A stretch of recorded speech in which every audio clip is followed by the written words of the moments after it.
It has been a hot minute. If you're new to the channel, welcome. If you're my one subscriber, welcome back, Mum. A couple of months ago, I asked you, the community, what my next project should be, and you decided that you wanted to see a ramen stand from the game Cyberpunk 2077. So let's go. As always, I've gone to my PlayStation to get a bunch of references. As you can see, this is the bar that you see as soon as you leave V's apartment. So if you've played the game Cyberpunk, you will be familiar. I'm super excited to make the little tiny food that's going to be so cute, and the little pots and pans. So let's go. For the base, I've sealed a 30 by 30 sheet of XPS foam with Mod Podge. I found this concrete effect paste from AK Terrain, so let's take it for a spin. Oof, satisfying.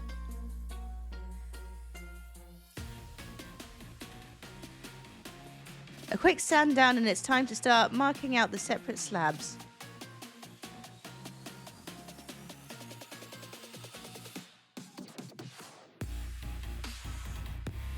I'll then use one of these stabby things to deepen the separations and add some cracks.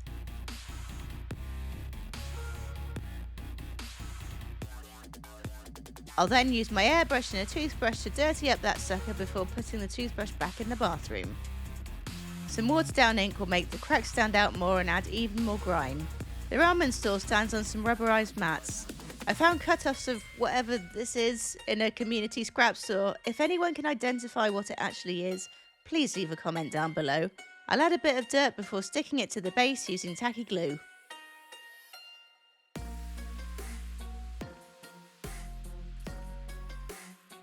While that dries, I'll make the bulk of the stand using XPS foam cut-offs. It doesn't matter if it's not 100% even, as I'll be covering it with card later.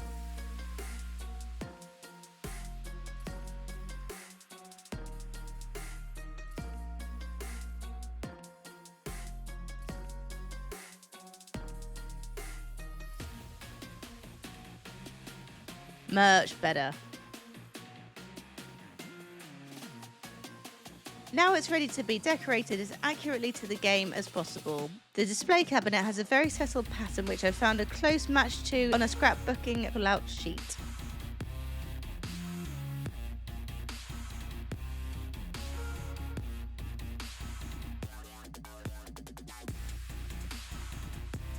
The main colour is an aquamarine blue, and I'm just using a cheap acrylic.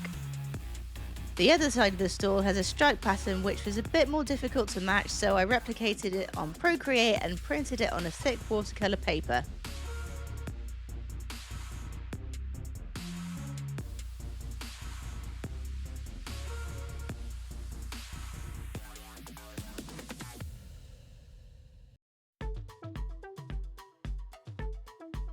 Grimer up using the airbrush before adding the little metal vents. For this I used a standard cardstock and cut it with my shiny new laser cutter.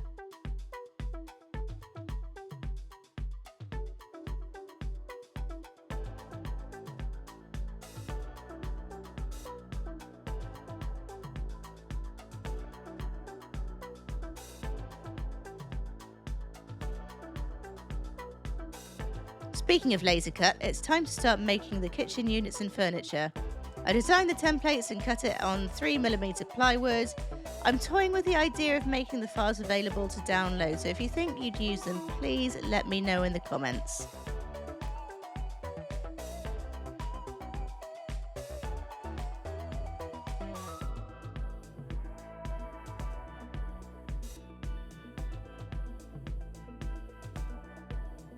I cut a 45-degree angle in that cheeky little bit of XPS foam there with my hot wire cutter to make the canopy frame. And this is just a plastic sheet glued onto the plywood with super glue to replicate the metal mesh. It all gets a layer of primer before being sprayed with a gunmetal grey. The frame is a powder coated yellow, so I'll give it a metallic yellow finish before griming and rusting it all up.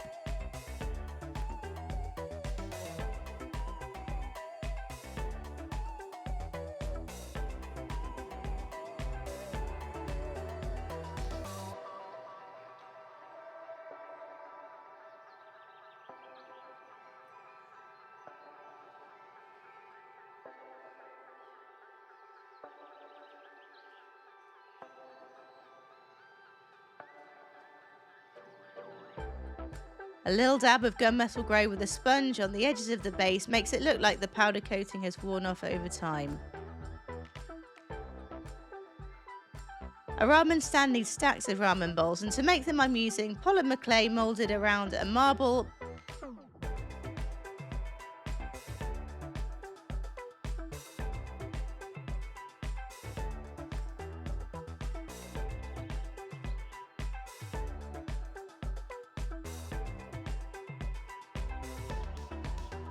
Baked and sanded down to make an extremely wonky ramen bowl. They will look just fine if you see them from 5 feet away.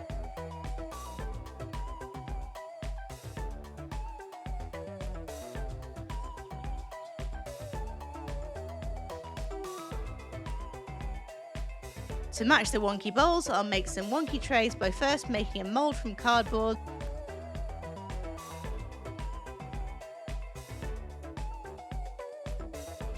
Then laying a thermoplastic on top of it and working in the grooves whilst it's still warm.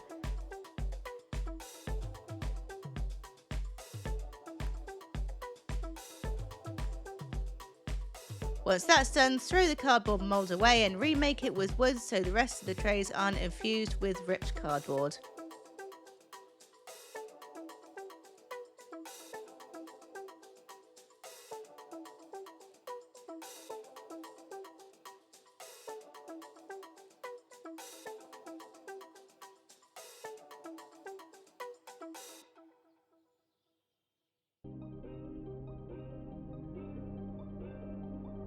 I make the tiny sushi and bao buns using polymer clay.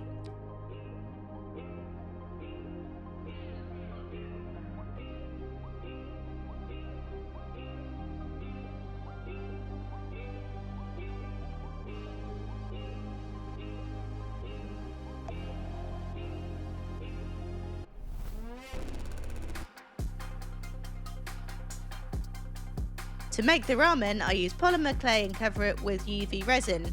UV resin kicks off a lot of heat when it sets, which I'm hoping will also bake the clay.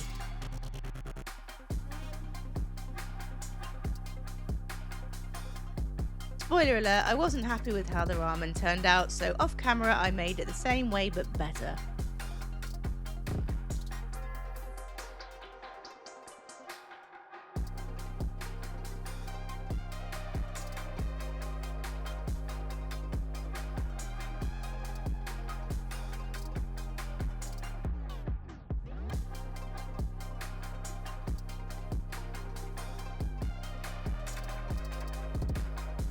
I made a plate using thermoplastic, but video out of order alert, you'll get to see how I make it later.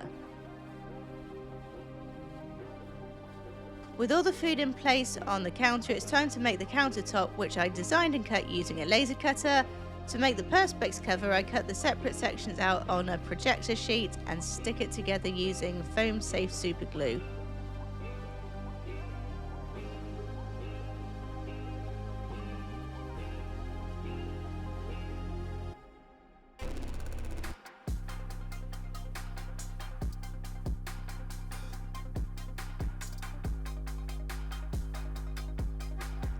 Now to make the pots and pans, I've cut up some poster tubes into various sizes and found a massive googly eye to make a wok.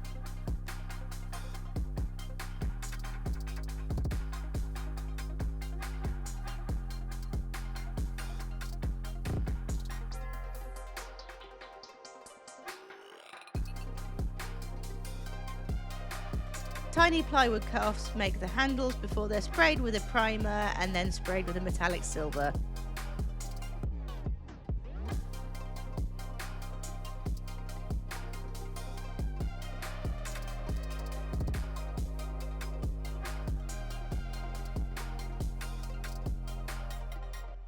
To make the broth, I use UV resin in layers and paint the seasoning as I go. The tofu is made with polymer clay and sealed in place again with resin.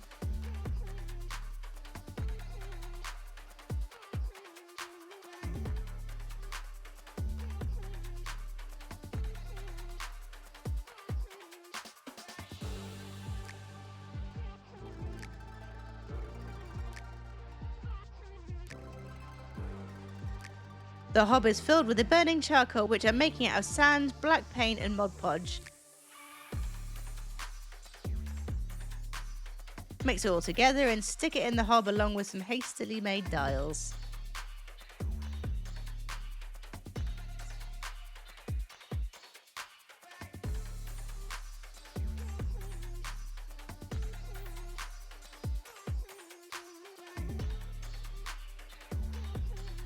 Using a bit of cut off fabric and some paint, I'll make a little tea towel and stick it in place. Stick it in place. Stick it in place. Finally, I'll use a touch of red paint to give the hob a nice warm glow.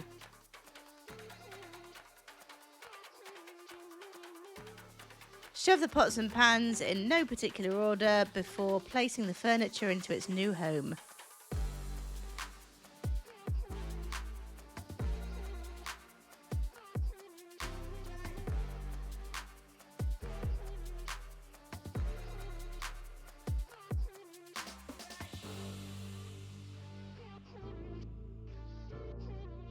I recycled a cardboard box into several smaller cardboard boxes, painted and grimed them,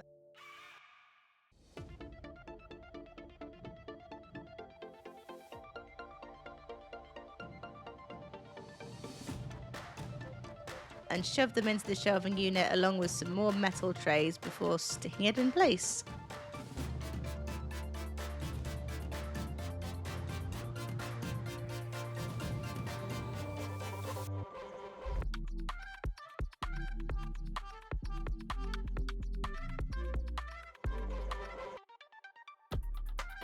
I made the canopy frame using methods I've previously explained, so enjoy this montage commentary free whilst I have a nice cup of tea.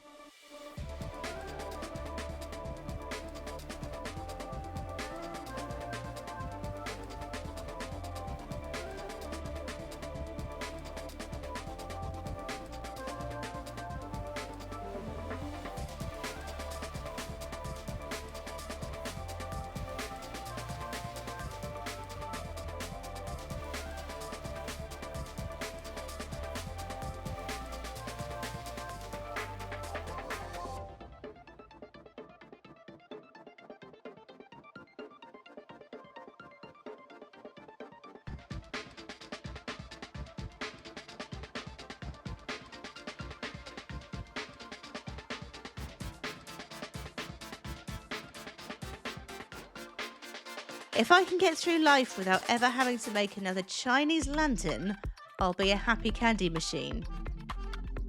This is the final form of about 8 failed attempts to make these little bastards.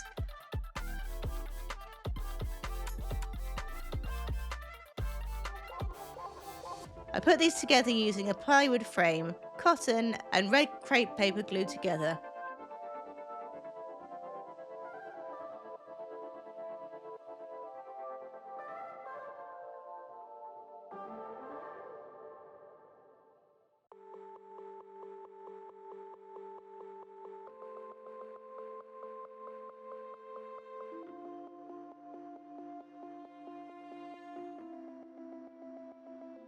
My fingerprints have been fully replaced with super glue, but on the plus side I can now do crimes and no one will ever catch me.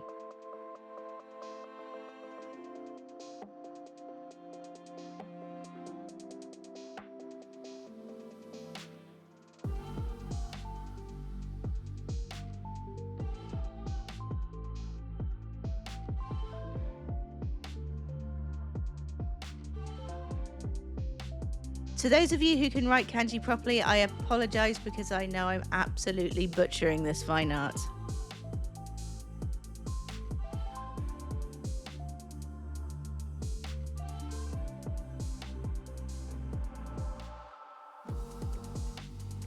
Finally, I wired them with a string of battery-powered LEDs and attached them to the canopy frame.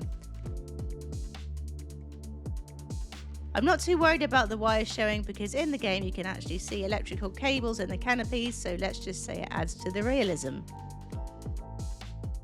I found a newspaper from the Cyberpunk 2020 RPG books online and printed them with regular old paper to scatter around.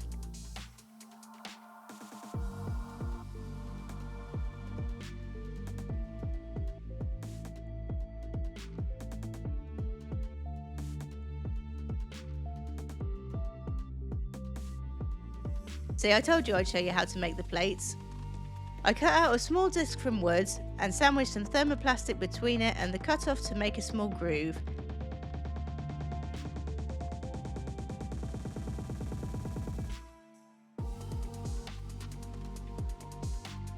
Then I simply cut around it, colour the rim and hope nobody looks too closely.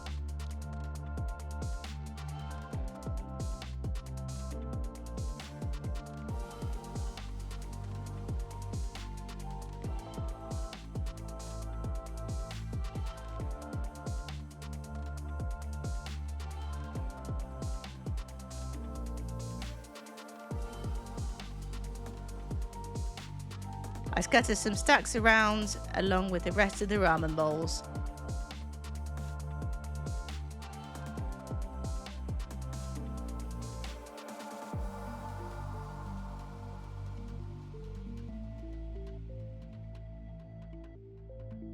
To finish it off, I'll add some pre-made cutlery to a Lego brick and add them to a counter along with some pre-made bottles and cans.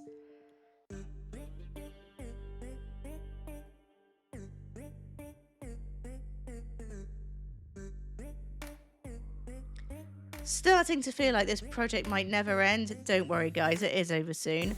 I set to making the canopy out of XPS foam, cut down to the right size and angle with a hot wire cutter.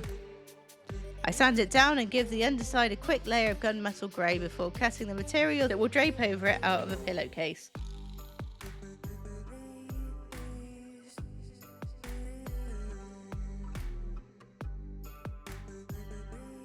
I painted gold with cheap acrylic, then to give it more of a texture I'll use the same insect mesh as a stencil before spraying it with a slightly darker brown.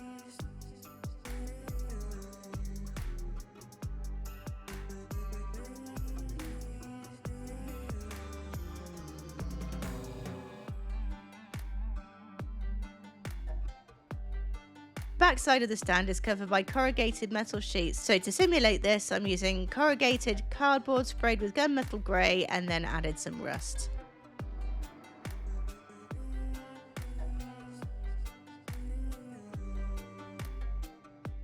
Finally I'm adding the stools and I thought the diorama was done, but just one thing was missing.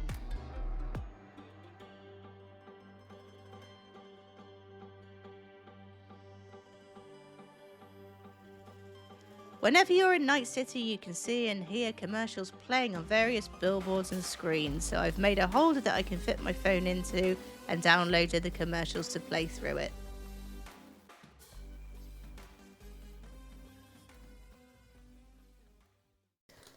That felt like one of the longest builds I have ever done, and I have to say, if it wasn't for my laser cutter I probably would have abandoned ship on this one. But if you stuck with me, thank you so much. These projects do take a long time, so I would really appreciate a little like and a little subscribe, and it would help the channel out immensely. But for now, all there's left to do is to show you the beauty shots.